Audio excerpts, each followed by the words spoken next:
ചില സംസ്ഥാനങ്ങൾ മാത്രമായി ഒതുങ്ങി. അതിന് നമ്മൾ ഈ ഇന്ത്യയിലെ ദലിത് രാഷ്ട്രീയവും അപ്ഡേഷനും എത്രമാത്രം വിലയിരുത്തി എന്നുള്ളതാണ് ഒന്നാമത്തെ ചോദ്യം. രണ്ടാമത്തെ ചോദ്യം, രാമൻ മര്യാദ പുരുഷനാണ്, ഇന്ത്യക്ക് മാതൃക കാണിച്ചു എന്നാണ് സഖാവ് പന്നിൻ രവീന്ദ്രൻ പറഞ്ഞത്. സംഭവന്റെ തല അർത്ഥവൻ എങ്ങനെയാണ് മര്യാദ പുരുഷനാവുക? മറ്റൊന്ന്, സ്വന്തം ഭാര്യ അവിശ്വാസത്തിന്റെ പേരിൽ കാട്ടിലേക്ക് വിട്ടതാണ്.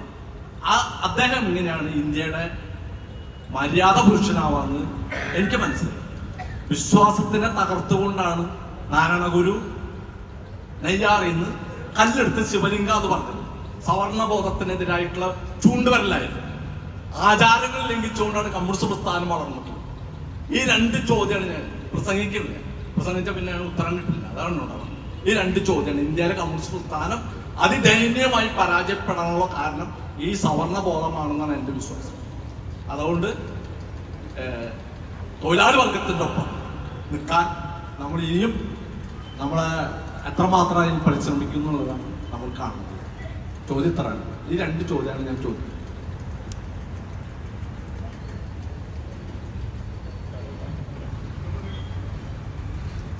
ആരാണ് ഉത്തരം പറയേണ്ടതെന്ന് പറയണോ?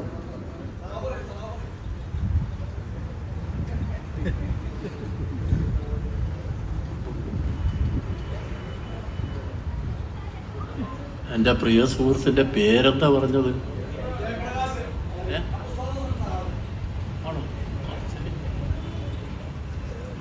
എൻ്റെ പേര് ജയപ്രകാശ്. ഞാൻ സാധന പുസ്തകം തന്നിട്ടുണ്ട്. ശരി. എൻ്റെ പ്രിയ സുഹൃത്ത് ജയപ്രകാശ് പറഞ്ഞ സംശയം വളരെ പ്രധാനപ്പെട്ട സംശയമാണ്. പക്ഷെ അതുകൊണ്ട് മാത്രം നമുക്ക് തീർക്കാൻ കഴിയില്ല. കേരളം ഇന്ത്യയിൽ നിന്ന് വ്യത്യസ്തമായ ഒരു സംസ്ഥാന കേരളം. നമ്മളെ നവോത്ഥാന കാലഘട്ടം എന്ന് പറയുന്ന നാരായണഗുരു, അയ്യങ്കാളി, ചട്ടമ്പി സ്വാമികൾ, വാഗ്ബടാനന്ദ സ്വാമികൾ, വക്കം അബ്ദുൽ ഖാദർ മൗലവി, ഒരു വലിയ നിര. ആ കാലഘട്ടത്തിൽ നമ്മുടെ നാട്ടിൽ വളർന്നു വന്നൊരു വികാരം, ആ വികാരവും ഇതും കൂടി എല്ലാം ചേർത്തുകൊണ്ട് പറയേണ്ട കാര്യമില്ല. അത് നമ്മുടെ നാട്ടിലെ നവോത്ഥാന പ്രസ്ഥാനത്തിൻ്റെ യാത്രയിൽ അവരുടെ മുദ്രാവാക്യം കേരളത്തിൽ ചേർത്ത് പിടിച്ച് മുന്നോട്ട് പോയത് കമ്മ്യൂണിസ്റ്റ് പ്രസ്ഥാനമാണ്. അത് ജയപ്രകാശ് മറക്കൂലല്ലോ. ആ കമ്മ്യൂണിസ്റ്റ് പ്രസ്ഥാനമാണ് കേരളത്തെ ഇതുപോലെ കൊണ്ടുവന്നത്. കാരണം വഴി നടക്കാൻ അവകാശത്തിന് വേണ്ടിയുള്ള പോരാട്ടം. ചാന്നാർ റോഡുണ്ടായിരുന്നു എവിടെ ചേർത്തലയിൽ.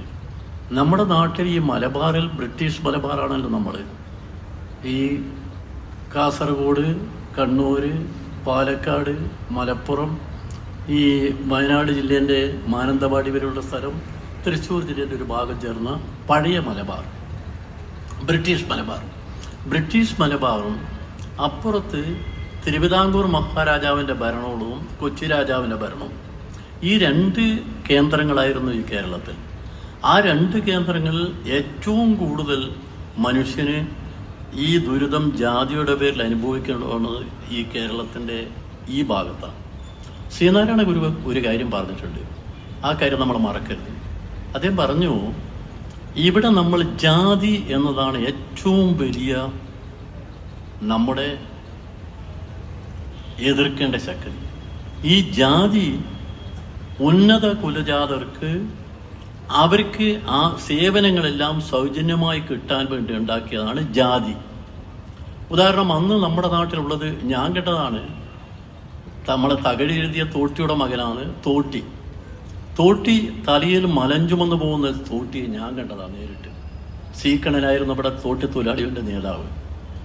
അന്ന് തോട്ടി എന്ന് പറഞ്ഞ വിഭാഗം അതാരാ ഉണ്ടാക്കിയത്? സവർണർ. എന്തിനു വേണ്ടിയാ? അവനെ വീട്ടിൽ മലമെടുത്ത് കൊണ്ടുപോകാൻ ആള് വേണം, അതുകൊണ്ട് തോട്ടി. തെങ്ങിൽ കയറി ചെത്താൻ ആള് വേണം, അതുകൊണ്ട് ഈഴവൻ. അവന് തുണി അലക്കാൻ ആള് വേണം, അതിനൊരു ജാതി. എല്ലാ ജാതിയും ഉപജാതികൾ ഉണ്ടാക്കി അവൻ്റെ കാര്യം നിർവഹിക്കാൻ വേണ്ടിയാണ്. അതിൽ പ്രത്യേകം പറഞ്ഞിട്ടുണ്ട്, ഈ ജാതിക്കാർക്ക് അവർക്ക് കൂലി ചോദിക്കാൻ പാടില്ല, കൊടുത്ത് വാണെന്ന. ശ്രീനാരായണ ഗുരു പറഞ്ഞു, ആദ്യം എതിർക്കേണ്ടത് ഈ ജാതിയാണ്. ഇത് വർഗപരമായി സൃഷ്ടിക്കപ്പെട്ട ഒരേർപ്പാടാണ്. ആർക്ക് വേണ്ടി? സവർണർക്ക് വേണ്ടി. അത് ഇന്ത്യയിൽ പറഞ്ഞത് നാരായണ ഗുരു മാത്രമാണ്. ആ നാരായണ ഗുരുവിൻ്റെ നാടായത്. ആ നാരായണ ഗുരുയുടെ നന്മ, അദ്ദേഹത്തിൻ്റെ വലിപ്പം ശരിക്കും മനസ്സിലാക്കിയ ഒരാളാണ് വിവേകാനന്ദ സ്വാമികൾ. അതുകൊണ്ടാണ് ഡോക്ടർ പൽപ്പു അദ്ദേഹത്തെ പോയി നേരിട്ട് കണ്ടപ്പം ഇവിടെ പറഞ്ഞു ഈടവർ അനുഭവിക്കുന്ന ദുരിതം തിരുവിതാംകൂർ ഭാഗത്ത്. അതെല്ലാം പറഞ്ഞപ്പം അദ്ദേഹം പറഞ്ഞു അതിനെന്തിനാ എൻ്റെ അടുത്ത് വന്നത്? നിങ്ങൾക്ക് അവിടെയുണ്ട് ശ്രീനാരായണൻ, അദ്ദേഹത്തെ കൊണ്ടുപോയി നിങ്ങളുടെ ആത്മീയ ഗുരുവാക്കൂ. ശ്രീനാരായണ ഗുരുവാണ് കേരളത്തിലെ മാറ്റത്തിൻ്റെ പ്രധാനപ്പെട്ട ശില്പി. അതൊരു ഭാഗത്ത്. മറ്റൊന്ന് നിങ്ങൾ പറഞ്ഞ രാമായണവും മഹാഭാരതവും, രണ്ട് കാവ്യങ്ങളും വളരെ പ്രധാനമായി. ഇപ്പോൾ തെറ്റും ശരിയും പറഞ്ഞുകൊണ്ട് കാര്യമില്ല. രാമനെ കുറിച്ച് നിങ്ങൾ പറയും, രാമൻ പ്രജാതൽപരനായ ഭരണാധികാരിയെന്ന് ഞാൻ നേരത്തെ പറഞ്ഞു. സീതയെക്കുറിച്ച് നിങ്ങളുടെ അഭിപ്രായം എന്താ? സീതയെപ്പോലെ ഒരു സ്ത്രീ ലോക ചരിത്രത്തിൽ എവിടെയുണ്ട്? സീത എന്ന് പറയുന്ന ആ സ്ത്രീയില്ലേ, ആ സ്ത്രീ എല്ലാ ദുരിതം അനുഭവിച്ചുകൊണ്ട് അവർ അവസാനം കാട്ടിലെത്തിയപ്പം ലക്ഷ്മണനോട് പറഞ്ഞ വാക്കാ, അനിയ എനിക്ക് പ്രശ്നമില്ല. ലക്ഷ്മണൻ പറയുന്നു ഞാൻ കൊണ്ടുവരാൻ ഉദ്ദേശിച്ചതില്ല, രാജകൽപ്പനയാണ്, ആവട്ടെ എനിക്ക് പ്രശ്നമില്ല. എൻ്റെ ഹൃദയം എന്നൊരു രാമനാണ്. രാമൻ ലോകത്ത് എത്ര ഉയരത്തിൽ വരുന്നുവോ അത്രയും എൻ്റെ ഹൃദയത്തിൽ ആഹ്ലാദമാണ്. എൻ്റെ ദുരിതങ്ങൾ പ്രശ്നമല്ല. മാത്രമല്ല സീതാദേവിയെ ആദ്യമായി ഒളിവിൽ കണ്ടുമുട്ടിയത് ഹനുമാനോട് സീത, ഈ ഹനുമാൻ പോയി പറയുന്നു ഭവതി എൻ്റെ തോളിൽ കയറിക്കോ. എന്താ പറഞ്ഞതെന്നറിയോ സീത ഹനുമാനോട്? അപ്പം രാവണൻ എന്നെ കട്ട് ഇവിടെ കൊണ്ടുവന്നു, നമ്മൾ തിരിച്ച് കട്ട് അങ്ങോട്ട് കൊണ്ടുവന്നു. എന്ത് ധർമ്മമാണത്? എക്കാലവും പ്രസക്തമാണത്. ഒരു മോഷണത്തിന് മറ്റൊരു മോഷണം സമാധിയായോ? തീർന്നോ? ഇല്ല. രണ്ടാമത്തെ ചോദ്യമുണ്ട്, എന്നെ നിങ്ങൾ തോളിൽ കയറ്റി കൊണ്ടുപോകുമ്പോൾ ഈ രാവണന്റെ സൈന്യം ആക്രമിച്ചാൽ നിങ്ങൾ സ്വയം രക്ഷപ്പെടുമോ, എന്നെ രക്ഷപ്പെടുത്തുമോ? മൂന്നാമത്താണ്, താങ്കൾ ഒരു പുരുഷൻ, ഞാൻ ഒരാളുടെ ഭാര്യ. താങ്കളുടെ തോളിൽ ഞാൻ അയോധ്യയിൽ പോയി ഇറങ്ങിയാൽ അയോധ്യാവാസികൾ ധരിക്കും. ഇത് പ്രസക്തമാണ്. രാമായണം ശരിക്കും വായിക്കുമ്പോൾ നമുക്കതെല്ലാം ബോധ്യമാവും. രാമായണം എന്ന കാവ്യത്തെക്കുറിച്ച് എനിക്ക് വ്യത്യസ്ത അഭിപ്രായമാണ്. രാമായണത്തെ ഞാൻ ഉൾക്കൊള്ളുന്ന ഒരാളാണ്. രാമായണത്തെക്കുറിച്ച്, മഹാഭാരതത്തെക്കുറിച്ച് അങ്ങനെയല്ല. പക്ഷേ ഗാന്ധി പറഞ്ഞ രാമായണം അതല്ല. ഇന്ത്യൻ ജനമനസ്സിൽ രൂഢമൂലമായി കിടക്കുന്ന ഏതെങ്കിലും ഒരു വിശ്വാസമുണ്ട്, ദൈവവിശ്വാസം. ആ ദൈവവിശ്വാസം ജയപ്രകാശ് അത് എതിർത്തുകൊണ്ട് ഇവിടെ പ്രസ്ഥാനം ഉണ്ടാക്കാൻ പറ്റില്ല. എതിർത്തുകൊണ്ട് പ്രസ്ഥാനം ഉണ്ടാക്കിയാൽ നമ്മൾ യുക്തിവാദി സംഘമായി മാറും. അതിനു പകരം ഞാൻ ദൈവവിശ്വാസിയല്ല, പക്ഷേ എൻ്റെ വീട്ടിലും ദൈവവിശ്വാസികളുടെ, എൻ്റെ മക്കളാരുമല്ല. പക്ഷെ ദൈവവിശ്വാസികളെ ഞാൻ ഏറ്റവും കൂടുതൽ സ്നേഹിക്കുന്നു, ബഹുമാനിക്കുന്നു, ആദരിക്കുന്നു. കാരണം എന്താ?